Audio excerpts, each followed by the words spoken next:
Oh, dear students, today in this video I am going to discuss about the carbohydrates.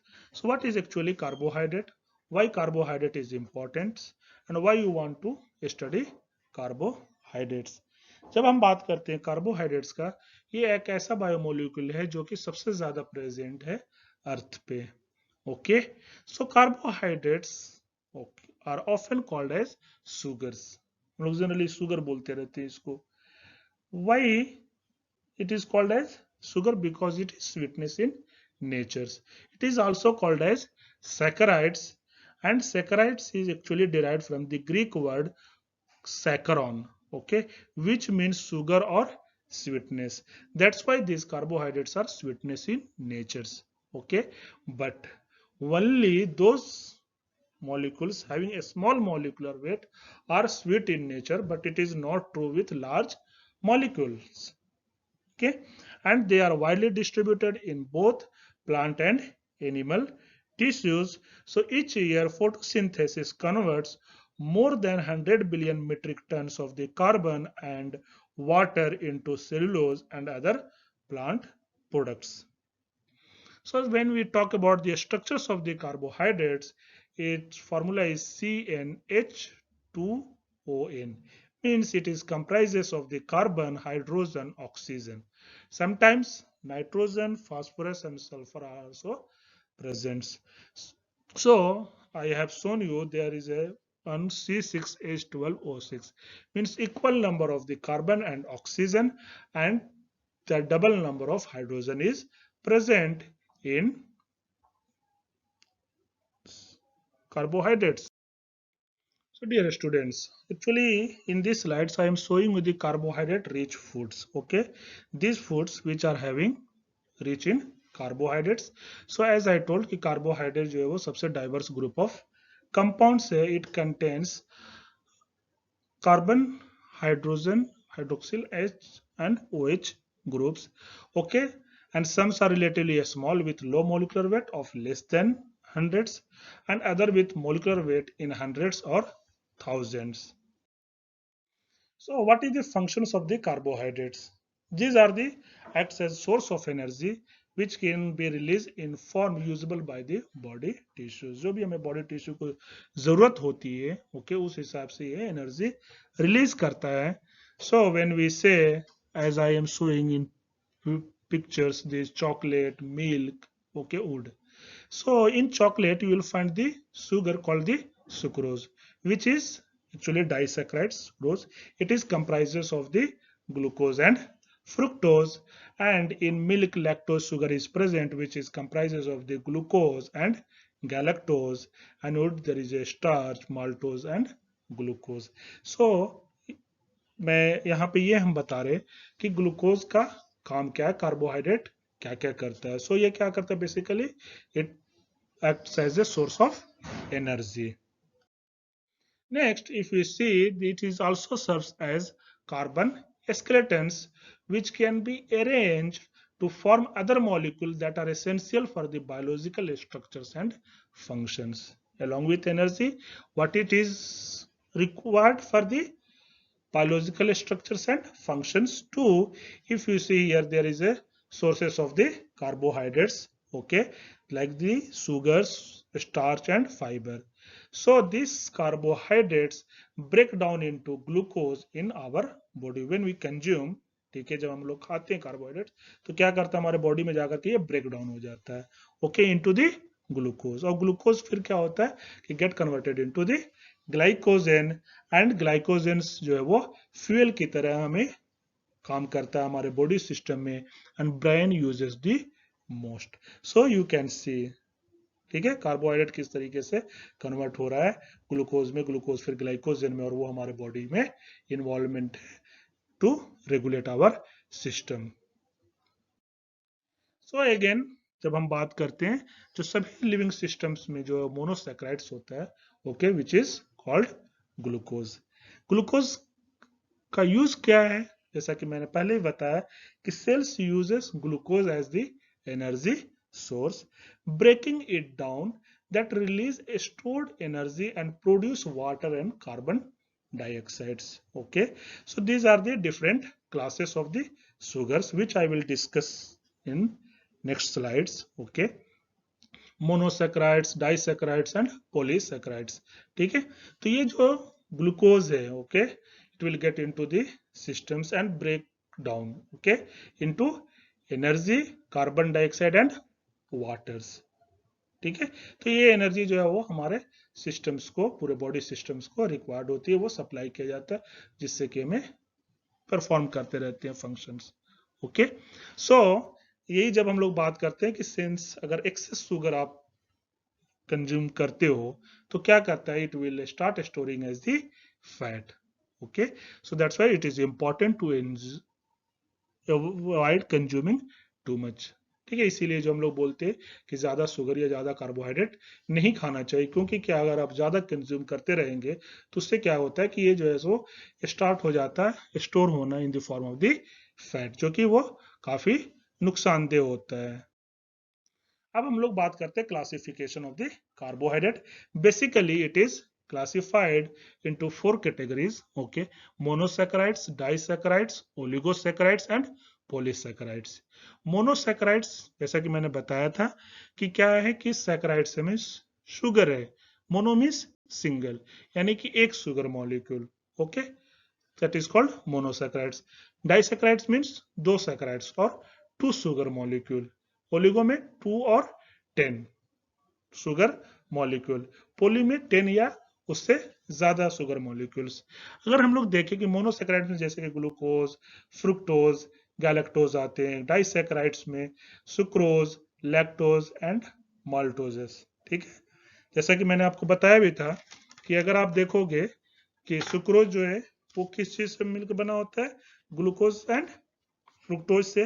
अगर lactose की हम लोग बात करें तो वो क्या होता है, ग्लूकोज प्लस गैलेक्टोज से बना होता है. माल्टोज की अगर बात करें तो वो alpha glucose plus beta glucose, like that. Okay, and oligosaccharides में क्या होता है कि दो या से ज्यादा और 10 शुगर मॉलिक्यूल से मिलकर बना होता है. इसका एग्जांपल है रैफिनोज एंड स्टैक्यूज. पॉलीसैकेराइड्स में 10 या उससे ज्यादा शुगर मॉलिक्यूल्स से मिलकर बने होते हैं. इसके एग्जांपल है starch, glycogen and cellulose. Latest हम लोग फर्स्ट स्टार्ट करते हैं मोनोसैकेराइड्स. एक्चुअली जो मोनोसैकेराइड्स है वही सिंपल शुगर है. एंड जैसा कि मैंने शुरू में ही आपको बताया था कि जो ग्रीन प्लांट्स वो हैं वो मोनोसैकेराइड्स प्रोड्यूस करते हैं through the photosynthesis. Okay, which we directly और इनडायरेक्टली दिस एनिमल सिस्टम्स जो है वो प्लांट से एक्वायर करता है sugars.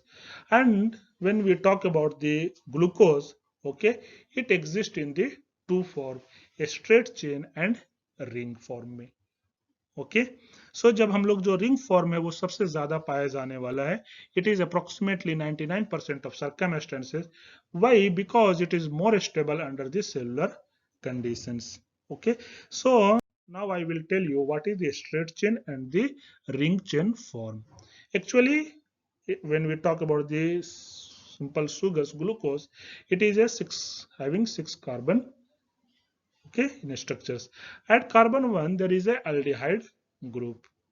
Okay, and this, when the reactions occur between the aldehyde group of carbon 1 and the hydroxyl group of the carbon 5, this will form a ring like structure. समझ में आया? या हम लोग ये कह सकते हैं कि जो मोनोसैकेराइड्स इसमें 4 या उससे ज्यादा कार्बन वाले मोनोसैकेराइड्स हैं वो दे ट्राई और they tend to form the ring like structures. And ये कैसे बन रहा है कि जब aldehyde group of the carbon 1 and hydroxyl group of carbon 5 they react, they give rise to the ring form. Okay, और जब रिंग फॉर्म हो गया तो अगेन रिंग फॉर्म भी दो तरीके के होते हैं, alpha and beta. Okay, alpha और बीटा जो है वो सिर्फ इस बेसिस पे क्लासिफाई है कि H और OH ग्रुप का पोजीशन क्या होगा.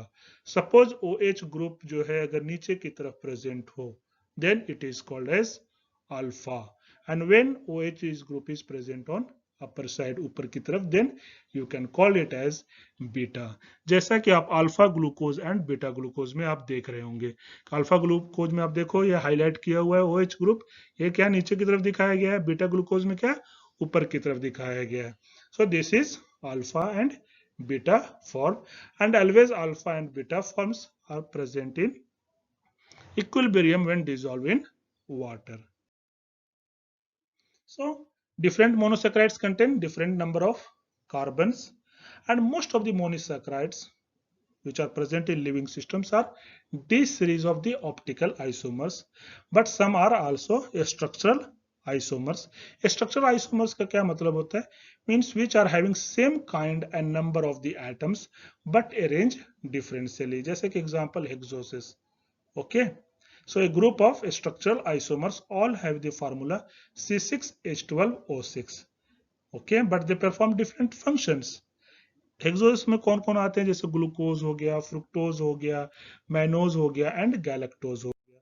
अगर हम लोग बात करें 3 कार्बन शुगर जैसे ग्लाइसरल्डिहाइड्स, 5 कार्बन शुगर जो होता है वो कौन सा है आपका, ribose and deoxy ribose which is present in DNA and RNA nucleic acid. 6 carbon sugar जो हेक्सोस की हम बात कर रहे थे, ठीक है।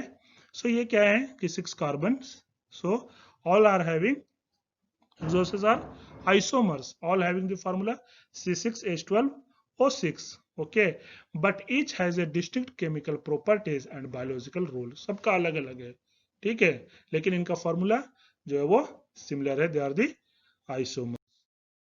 जो पेंटोजेस होते हैं, ठीक है, जो हम लोग राइबोज एंड डीऑक्सीराइबोज की बात किए, are 5 carbon sugars. Some pentoses are found primarily in the cell wall of the plant, and 2 pentoses जो कि बहुत ज्यादा इंपॉर्टेंट है biologically, they are the ribose and deoxyribose. Okay, so backbone of the nucleic and DNA and RNA. Ribose and deoxyribose अगर हम structures में देखेंगे तो वो क्यों ओनली डिफरेंस होता है, because in deoxy means, de means absent, oxy means oxygen. Okay, deoxyribose में क्या होता है कि जो सेकंड कार्बन पे ऑक्सीजन मिसिंग होता है, that's why it is called as the deoxyribose. Next हम लोग बात करते हैं मोनोसैकराइड्स का, मैंने बता दिया आपको। ओके, मोनोसैकराइड्स में सिंगल शुगर होते हैं। Next is, suppose when we are going to talk about disaccharides, oligosaccharides, polysaccharides, ठीक है, तो इसका क्या मतलब है कि एक शुगर था मोनोसैकराइड्स में, डाई है, ओलिगो है एंड पोली बनना है, तो क्या होगा, एक को जुड़ना पड़ेगा दूसरे से।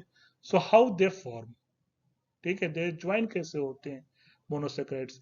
सो जब डाइसैकराइड्स की हम बात करते हैं, 2 शुगर्स की बात करते हो आप, है ना, सो दे linked through the bond called as the link or linkage, that is called glycosidic linkage. Okay, and it occurs through the condensation reactions. और ये क्या करता है ग्लाइकोसिडिक लिंकेज, ये लिंक करता है बिटवीन 2 मोनोसैकराइड्स। जब 2 मोनोसैकराइड्स को लिंक करेगा देन इट बिकम डाइसैकराइड्स, और उससे ज्यादा देन ओलिगो, देन पॉलीसैकराइड्स। जैसा कि मैंने बताया था कि सपोज सुक्रोज का अगर एग्जांपल ले लें, तो इसमें क्या होता है, सुक्रोज में 2 होते हैं, glucose plus fructose. Okay, lactose में जैसे अगर हम लोग बात करें तो it is comprise of the glucose and galactose, मतलब सुक्रोज में क्या होता है, ग्लूकोज एंड फ्रुक्टोज। तो ये दोनों कैसे ज्वाइंट होते हैं, through the linkage called glycosidic linkage. Lactose में अगर बात करो तो ये किस तरीके से ज्वाइंट होते हैं, एक दूसरे से बाइंड होते through the bond glucose and glycosidic linkage between the glucose and galactose. तो हम लोग देखें when glucose molecules form the glycosidic linkage, okay, linkage will be one of the 2 types. क्या बात करें कि लिंकेज होते हैं, ठीक है, ग्लाइकोसिडिक लिंकेज होते हैं। ग्लाइकोसिडिक लिंकेज भी 2 तरीके के होते हैं, अल्फा और बीटा।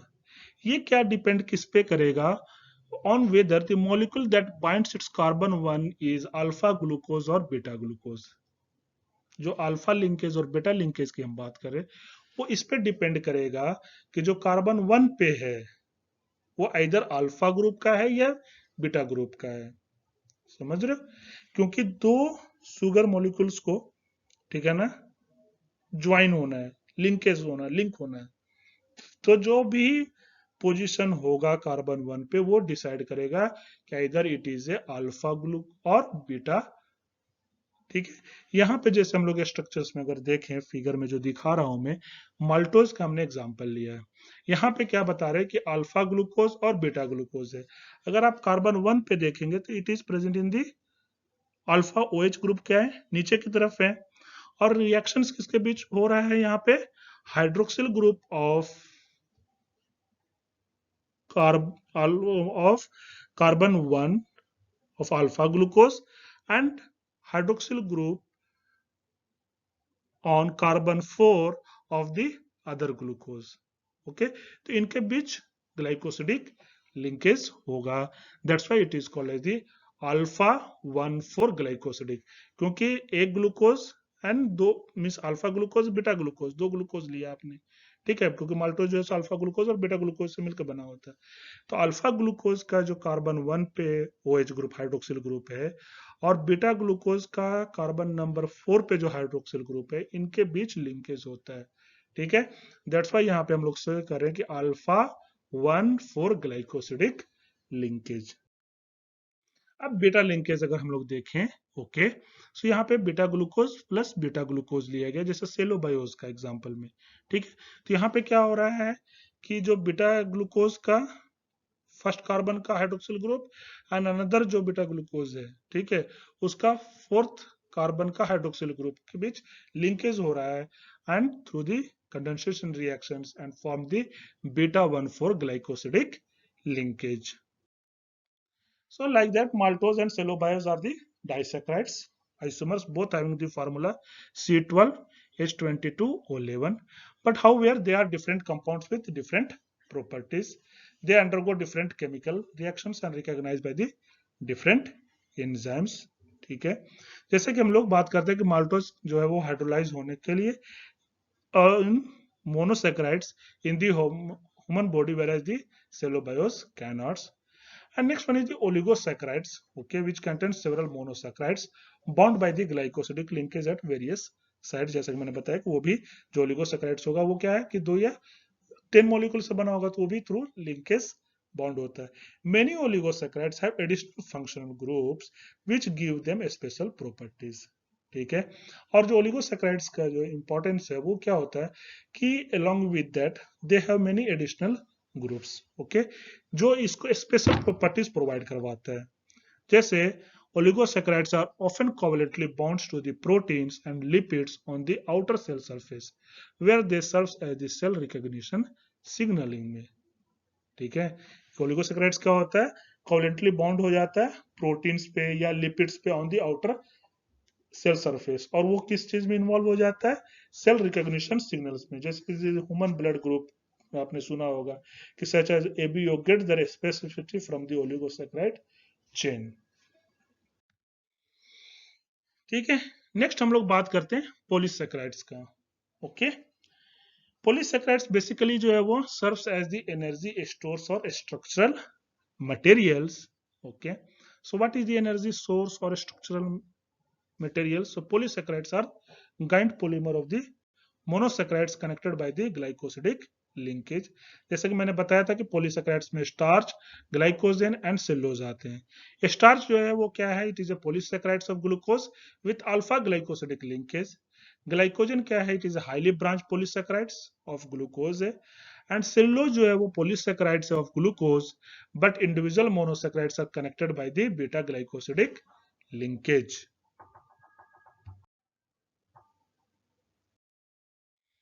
हम लोग बात करते हैं स्टार्च जो है वो actually comprises of large family of the giant molecules of the broadly similar structures. All starch have the polymers of the glucose with alpha linkage. यहाँ पे मैंने आपको बताया था कि अल्फा लिंकेज और बीटा लिंकेज क्या होता है। तो जो सेल्यूलोज है मॉलिक्यूलर स्ट्रक्चर्स में हम लोग देखे is a unbranched polymer of the glucose with beta 1,4 glycosidic linkage that are chemically very stable. तो क्या होता है कि एक branched and unbranching. So cellulose जो है वो क्या है, अनब्रांच पॉलीमर ऑफ ग्लूकोज है with beta 1,4 glycosidic linkage, whereas glycose and जो starch होते हैं are the polymer of glucose with alpha 1,4 glycosidic linkage, and alpha 1,6 glycosidic linkage produce branching at carbon 6. Okay, so glycogen and starch जो वो branch होते हैं, and cellulose is a unbranched polymer of the glucose. So इसमें अगर आप देखोगे, so some plant starch are unbranched as in plant amylose, other are modulatory branch as in plant amylopectins. ठीक है, कुछ जो है वो ब्रांच होते हैं, कुछ अनब्रांच होते हैं. So different starch can be distinguished by amount of branching that occurs at carbon 1 and 6. Okay, so it is distinguished किए जाते हैं on the basis of the branching that can be occurs at carbon 1 and carbon 6. So polysaccharide जो glycogen क्या होता है, वो store करता है glucose in the animal liver and muscles में, और जो स्टार्च एंड ग्लाइकोजन है वो सर्व एज करता है energy storage compound for the plants and animal. जैसा कि मैंने बताया था कि पॉलीसेकेराइड्स क्या करता है, स्टोर करता है energy. Okay, how? Because they are storing energy okay in the form of glucose in animal liver and muscles, और जो स्टार्च है वो प्लांट्स में स्टोर करता है. So this polysaccharides are readily hydrolysed to glucose monomer. ठीक है, ये स्टोर करके क्या करेंगे, it can be this polysaccharides can be hydrolysed, break down करके मोनोसेकेराइड्स में होगा, which can be further degraded to liberate their stored energy and convert it to form that can be used for the cellular activities. कहने का मकसद क्या है कि suppose polysaccharides जो है वो स्टोर करके रखता है, ठीक है ना, और ये पॉलीसेकेराइड्स क्या हो सकते हैं, हाइड्रोलाइज हो सकते हैं, can be broken down okay into the glucose monomers. Glucose monomer further can be hydrolyse और can be degraded to liberate energy, है ना, जो कि स्टोर एनर्जी होगा वो क्या करेगा, that energy can be utilise for the cellular activities if it is glucose that is actually need for the fuel. So ये तो हो गया कि किस तरीके से एनर्जी स्टोर करता है और पॉलीसेकेराइड्स एनर्जी प्रोवाइड कराता है हमारे सिस्टम को फॉर द सेलुलर एक्टिविटीज. आपने देखा होगा हमेशा कि जो ब्रेड होते हैं ना, उसको अगर आप छोड़ दो यूं ही तो वो हार्ड हो जाते हैं या फिर बासी हो जाते हैं. दैट इज सो व्हाई, क्यों ऐसा क्या हो जाता है?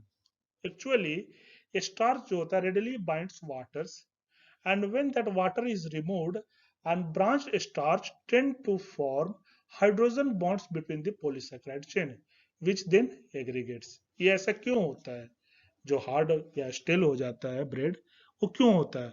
क्योंकि हम क्या बता रहे कि स्टार्च क्या है, वो बाइंड करता है वाटर के साथ, and when that water is removed, क्योंकि ये स्टार्च जो है वो अनब्रांच होता है, ब्रांच नहीं होता है, तो ये क्या करता है, tend to form the hydrogen bonds okay between the polysaccharide chain. क्योंकि पॉलीसेकेराइड चेन है ना, ये तो मोनोमर है, तो ये क्या करता है, शुरू कर देता है, they try to form the hydrogen bonds which then aggregates. This is the what causes bread to become hard and stales. जब हम लोग उसमें वाटर या थोड़ा सा उसको जेंटली हिट कर देते हैं, then it separates the chain and bread become softer. जो इनके बीच हाइड्रोजन बॉन्ड फॉर्मेशन हो गया था वो क्या हो जाता है, सेपरेट हो जाता है and become softer. Cellulose is the prominent component of the plant cell wall and is by the far the most abundant organic compounds on the earth. ठीक है, जो पॉलीसेकेराइड का सेलुलोज है वो basically it is a component of the plant cell wall. Cellulose however is chemically more stable because of the beta glycosidic linkage. ठीक है, बहुत ज्यादा स्टेबल है क्योंकि इसमें बीटा ग्लाइकोसिडिक लिंकेज होता है. Thus starch is a good storage medium that can easily broken down to supply glucose for energy producing reactions. While जो सेलुलोज है is an excellent structural material. ठीक है, सो आप देख रहे हैं स्टार्च क्या है, is a good storage medium, and cellulose क्या है, excellent structural material that can withstand harsh environmental condition without changing. Next आता है chemically modified carbohydrate contents other group. Okay, carbohydrates में क्या हमने बताया कि जैसा कि शुरू में मैंने बताया था कि कार्बन भी होता है, ठीक है, along with carbon, hydrogen and oxygen. It also comprises of the nitrogen, phosphorus and sulfur. So Chemically modified carbohydrates contains other group also, such as phosphate and amino group. For example, carbon 6 in glucose may be oxidized from CH2OH to carboxyl group producing the glucuronic acids, or phosphate group may be added to one or more of the OH sites. ठीक है. So some of the resulting sugar phosphates such as fructose 1,6-bisphosphate are important intermediate in cellular energy reaction. जब आप पढ़ते होगे glycolysis, okay, वहां पे आता है फ्रुक्टोज 1,6-bisphosphate. क्या मतलब है? फ्रुक्टोज तो शुगर है ना, उस पे कार्बन 1 एंड कार्बन 6 पे दो जो फॉस्फेट ग्रुप अटैच होते हैं. So sugar phosphate like the fructose 1,6-bisphosphate, okay, is involved in reaction that liberates energy from the glucose. Okay, amino sugar होते हैं. यहाँ पे क्या होता है? Amino group is present in like this, जैसे ग्लूकोसामीन देख रहे हो आप, galactosamine it is amino group is present. ठीक है. Monosaccharides glucosamine and galactosamines are amino sugars with an amino group in place of hydroxyl groups. Next अगर हम लोग काइटिन की बात करें, यहाँ पे क्या होता है? Chitin is a polymer of N acetyl glucosamine and acetyl group provides additional site for hydrogen bonding between the polymer. यहाँ पे क्या होता है कि एन एसिटाइल ग्लूकोसामीन होता है. सो हम यहाँ पे बता रहे हैं कि कुछ जो है वो कार्बोहाइड्रेट्स उनमें एडिशनल ग्रुप्स भी होते हैं, जैसे फॉस्फेट, एमिनो एंड काइटिन. और काइटिन आपने सुना ही होगा कि सबसे जो है वो external skeleton of insects are made up of the chitins. और जो गैलेक्टोसामीन है is important component of cartilage, a connective tissue in the vertebrates. So when amino group is substituted for OH group, amino sugars such as glucosamine and galactosamines are produced. ठीक है. Amino group क्या करता है? Substitute करता है OH group को and form the amino sugar, जिसमें क्या आता है? Glucosamine and galactosamines. So these compounds, okay, glucosamine and galactosamines are important in extracellular matrix, okay, where they form parts of proteins involved in keeping tissue together. It is a very important extracellular matrix. Galactosamine क्या है? Is a major component of the cartilage, okay, which forms a cap on the ends of the bone and stiffen the protruding parts of the ear and nose because of the presence of गैलेक्टोसामीन. और गैलेक्टोसामीन में क्या हो रहा है कि amino group present होता है ना, शुगर में. So a derivatives of the glucosamine produces polymers called the chitin, which is the principal structural polysaccharides in the skeletons of the insects, crabs, as well as in the cell wall of the fungi. ठीक है. जो chitin होता है वो skeletons of insects, crabs और cell wall of the fungi में present होता है. Fungi and insect constitute more than 80% of the species ever described. So chitin is one of the most abundant substance on the earth. जैसा कि हमें पता है कि 80% से ज्यादा जो स्पीसीज पाए जाते हैं वो फंजाई एंड इंसेक्ट्स हैं, और उनका जो स्केलेटन है वो किस चीज से बना हुआ है? इसके काइटिन से. इसलिए सबसे ज्यादा पाया जाने वाला सब्सटेंस है on the. So through this I want to conclude by saying how carbohydrate is important. मैंने इसमें आपको बताया कि कार्बोहाइड्रेट क्या होता है. ठीक है. कार्बोहाइड्रेट किस तरीके से रोल है इसका, कार्बोहाइड्रेट के क्लासिफिकेशंस क्या हैं, और किस तरीके से this monosaccharides, disaccharides, okay, oligosaccharides and polysaccharides perform करते हैं their functions and how they are involve in the cellular activities, और किस तरीके से ग्लाइकोसिडिक लिंकेज फॉर्म होता है. ठीक है. ये सारी चीजें मैंने आपको इस स्लाइड्स में और इस वीडियो में डिस्कस किया. आई थिंक कि आपको ये काफी मदद करेगा आपको समझने में कार्बोहाइड्रेट्स का. मैं नेक्स्ट स्लाइड भी और नेक्स्ट वीडियो जल्दी ही अपलोड करूंगा इसका, कार्बोहाइड्रेट का पार्ट 2, जिसमें कि आपको मैं रिएक्शंस वगैरह बताऊंगा. मुझे लगता है कि आप लोग काफी कुछ सीखे होंगे, और सीखने से ज्यादा इंपॉर्टेंट है कि मुझे आप कमेंट्स करके बताएं अगर इसमें कुछ कमी है और कुछ सुधार की जरूरत है. So by this I would like to conclude by saying thank you so much.